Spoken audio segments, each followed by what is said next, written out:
and it was just in Dublin, Ireland, and it was the craziest, one of the craziest crowds in Europe, and it was just wow. Like I don't know why it wasn't a specific second or minute in the set, but it was just the fact that we were The entire in show. Dublin, Ireland, yeah, and it was like these girls were just crazy. Oh yeah, that was by far the craziest show of our European run, which kind of surprised me. Like I didn't expect these Irish girls to like really be that crazy over us, but the energy in that room was just unbelievable. And they were starting their own chants in the middle of our show, like while me and Jack were talking, and interrupting us with chants, which like it was a good interruption because it was just like fun for us to like see that they were that passionate about us. Just and they started chanting our names, and we were just, I don't know, it was weird being in Dublin and having that happen.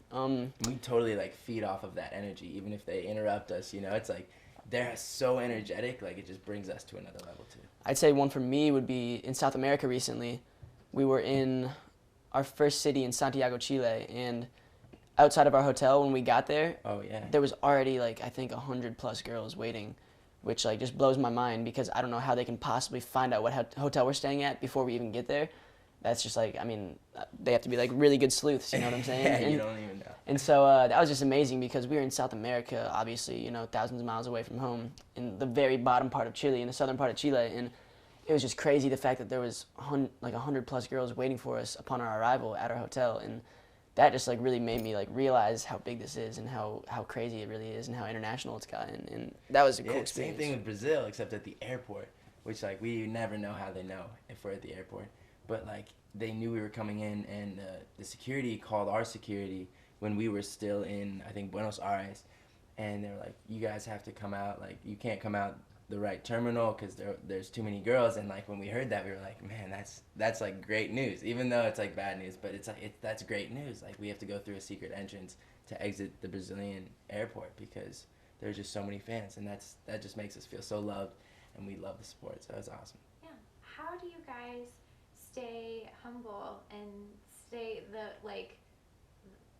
stay that kind of Omaha, Nebraska nice, whether you're in LA or on the road or that type of thing? I mean, I feel like just staying humble comes really easy to Jack and I because we don't see ourselves as anything more than just two normal, you know, 19-year-old boys, and I think that's what our fans see us as too. They don't see us as like these godlike people, you know. I think they realize that we're just normal humans, and that's kind of where they find the appeal in us, I think, is that they can relate to us on such a human level.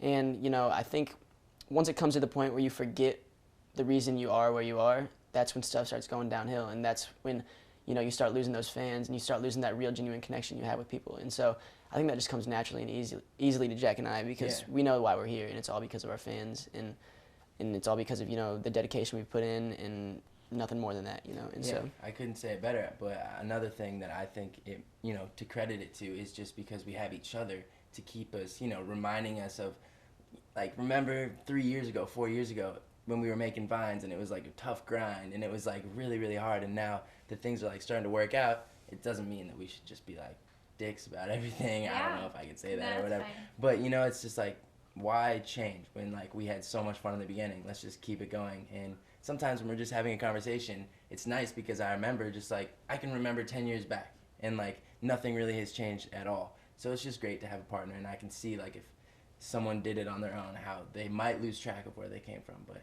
it's going to be impossible as long as we're together. So